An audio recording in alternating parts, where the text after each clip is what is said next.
It's a Tuesday, the kind of Tuesday that feels like any other.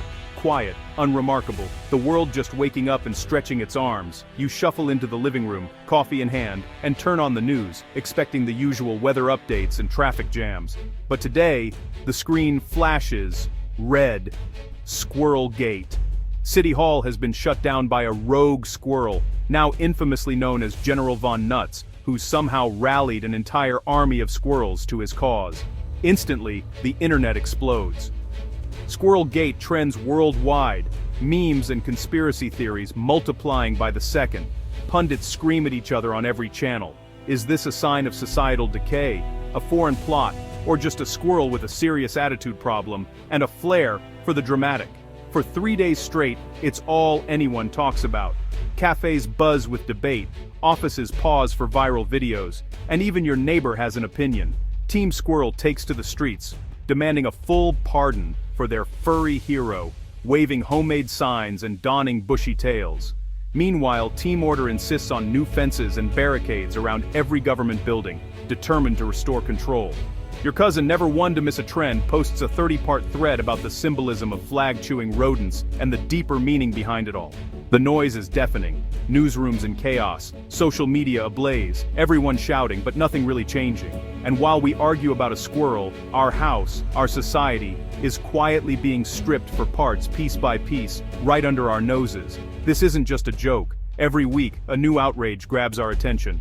Celebrity scandals, viral tweets, sandwich debates, each one louder and more urgent than the last.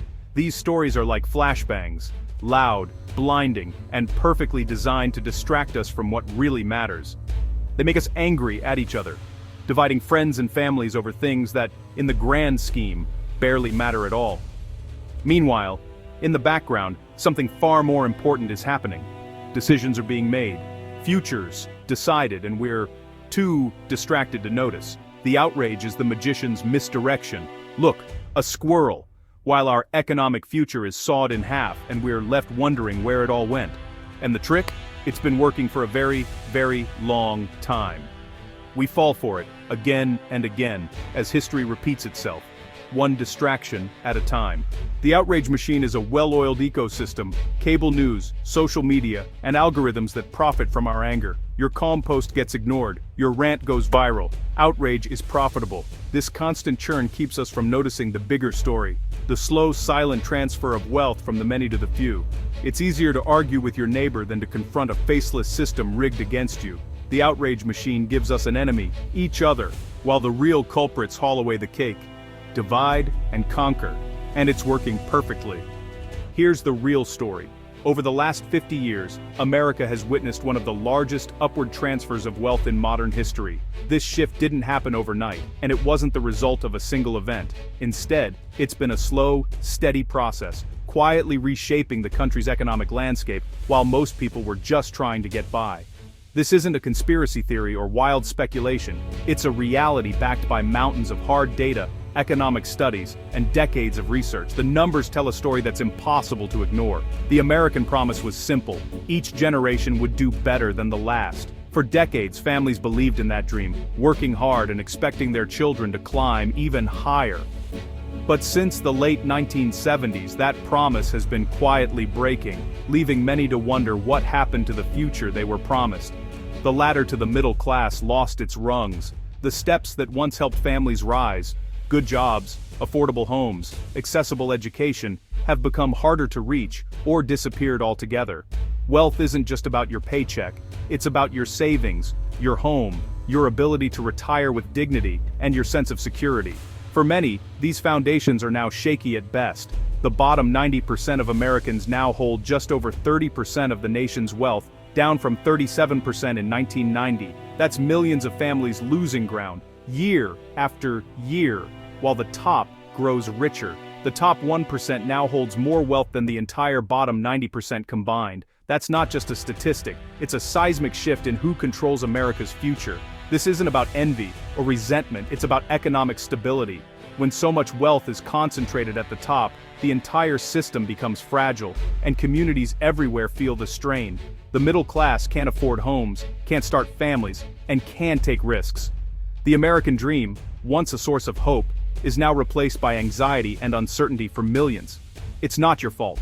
This is a systemic failure, a slow-motion robbery that's been happening for decades, often hidden in plain sight. Tax laws, the decline of unions, deregulation, and a wave of pro-corporate policies rewired the economy to funnel money upward, away from working families and into the hands of a few. Each policy change seemed small on its own, but together they added up to a transformation that touched every corner of American life. We were told prosperity would trickle down to everyone, but after 50 years, it's clear. The trickle was just a leaky faucet, while those at the top were busy installing a fire hose, siphoning off the nation's wealth. The result? A middle class squeezed to the breaking point, struggling to hold on as costs rise and opportunities shrink. And most of us didn't even see it happening until it was too late. The missing middle class isn't just a statistic, it's a warning sign for the future of the American dream. Picture America's wealth as a 10-slice pizza. In 1976, the richest 1% got one slice. The next 9% shared 2.5. The rest of us, 90 people, shared 6.5. Fast forward to today, the top 1% gets 3 slices. The next 9% share 4. The remaining 90 people fight over just 3 slices. 90 people. 3 slices. Most get crumbs. This isn't exaggeration, it's the Federal Reserve's data simplified. That's why you feel like you're running faster but getting nowhere. Your share is being systematically redirected. The system is rigged, and the anger is real. But instead of blaming the ones who took the pizza, we fight each other for scraps. The problem isn't the amount of pizza, it's who's hoarding it. Let's look at the numbers. In 1965, CEOs made 20 times what workers made. By 2022, it was 344 times. Did the job get 17 times harder? No, the rules changed. Worker productivity soared 64% since 1979, but pay rose just 14%. The extra value went to profits and CEO pay. We baked a bigger cake, but our slice stayed tiny. Meanwhile, the cost of living exploded. College costs tripled. Home prices are now 7 times median income. You have to work twice as hard for what your parents had. These aren't just numbers. They're lost opportunities, crushing debt, and dreams deferred. Millions work multiple jobs just to tread water. The rewards of hard work are no longer shared. The system creates immense wealth at the top, and grinding stress for everyone else. That's the real story behind the outrage. It wasn't always like this. From World War I to the mid-1970s, America's economy grew, and so did everyone's incomes. The bottom 90% got 70% of all income growth. A single wage could buy a home, a car, and a college education. Unions were strong, the top tax rate was high, discouraging extreme wealth hoarding and funding public investments. We built highways, went to the moon, and made college affordable.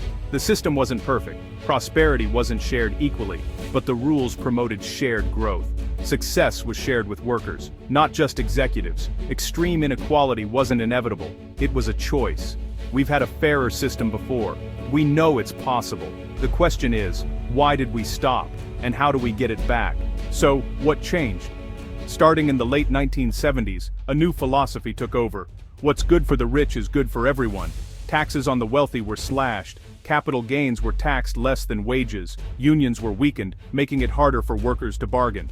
Wages stagnated, even as productivity soared. Deregulation let banks gamble with the economy, leading to crises like 2008. Each change was sold as unleashing prosperity, but really, it redirected wealth upward. The game was officially rigged. This isn't just about shrinking bank accounts. Extreme inequality poisons society. It creates stress, erodes trust, and fuels division. The outrage machine's favorite fuel. Economic anxiety drives deaths of despair, suicide, addiction, lost hope. Wealth buys political power. The rich fund lobbyists, flood elections with money, and drown out ordinary voices. Citizens United opened the floodgates for unlimited political spending. The result? $1, one vote. Not one person, one vote. Inequality breeds division, which feeds more inequality, a vicious cycle. Breaking it isn't just about fairness, it's about saving our democracy. So, what do we do?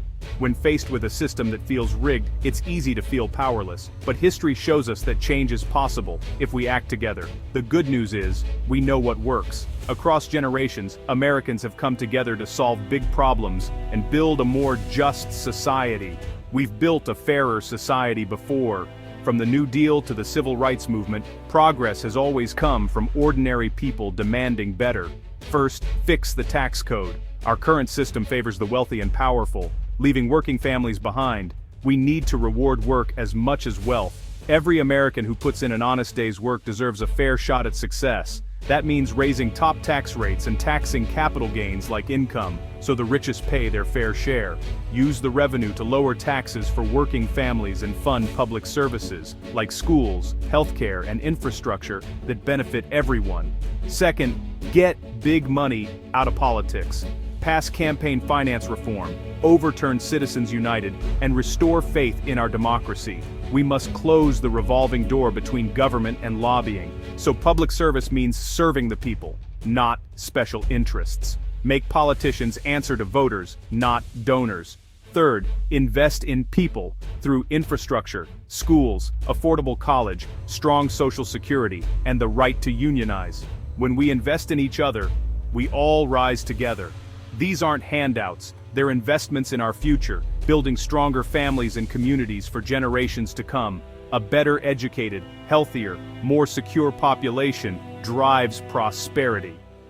This isn't partisan, it's national. It's about what kind of country we want to be.